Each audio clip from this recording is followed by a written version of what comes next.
Évangile de Jésus-Christ selon Saint Jean. En cet temps-là, Jésus disait à ses disciples, « Je m'en vais maintenant auprès de celui qui m'a envoyé.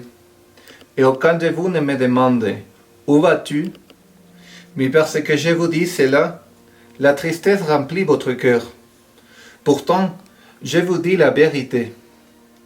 Il vaut mieux pour vous que je m'en aille, car si je ne m'en vais pas, le défenseur ne viendra pas à vous. Mais si je pars, je vous l'enverrai. Quand il viendra, il établira la culpabilité du monde en matière de péché, de justice et de jugement. En matière de péché, puisqu'on ne croit pas en moi, puisqu'on ne croit pas en moi. En matière de justice, puisque je m'en vais auprès du Père et que vous ne me verrez plus. En matière de jugement, puisque déjà le prince de ce monde est jugé. Acclamons la parole de Dieu. Gloire à toi, Seigneur Jésus. Bien chers frères et sœurs de l'œuvre de l'unité, aujourd'hui, les saints évangiles qu'on vient de proclamer nous parlent de la présence du Saint-Esprit. Et cette présence que nous montre que Jésus ne veut pas nous laisser orphelins. Aujourd'hui, le Seigneur Jésus nous montre que vraiment il est un Père amoureux. Il nous aime tel qu'ils nous sommes.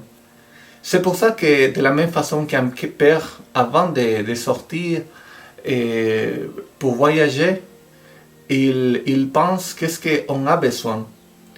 Et en premier lieu, le Seigneur Jésus a confiance que nous l'aimons, nous lui aimons, parce que la première chose qu'on doit avoir dans le cœur pour recevoir le Saint-Esprit, c'est l'amour.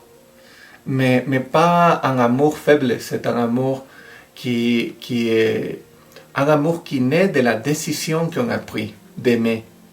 La décision d'aimer jusqu'au bout. C'est pour ça que après d'être vécu avec les apôtres, le Seigneur Jésus connaît déjà leur cœur.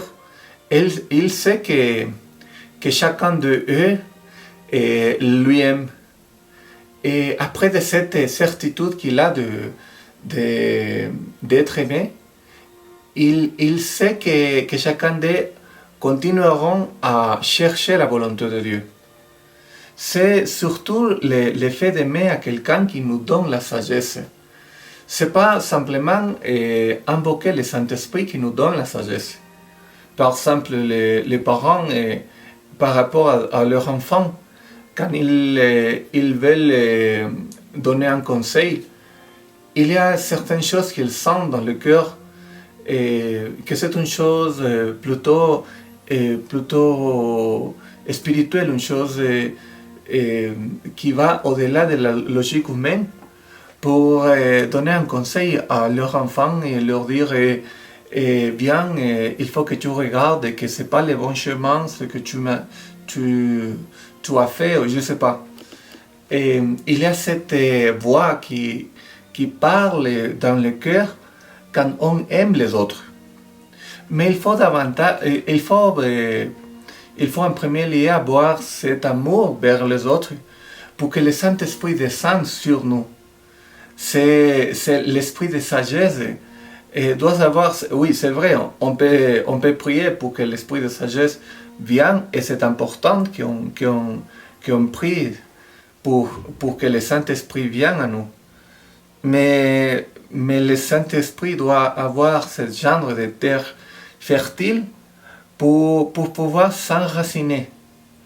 Il faut qu'on demande à Dieu, et il faut qu'on demande avec tout le cœur à Dieu qu'il fasse de nos cœurs de cœurs beaucoup plus humbles pour pouvoir recevoir le Saint-Esprit.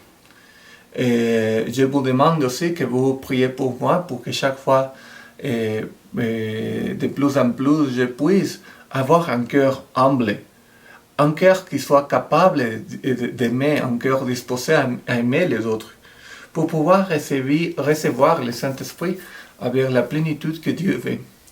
Moi aussi, je prie pour chacun de vous, et avec cette bénédiction, j'attends que le Seigneur vous donne le courage pour prendre la décision d'aimer, pour pouvoir recevoir le Saint-Esprit.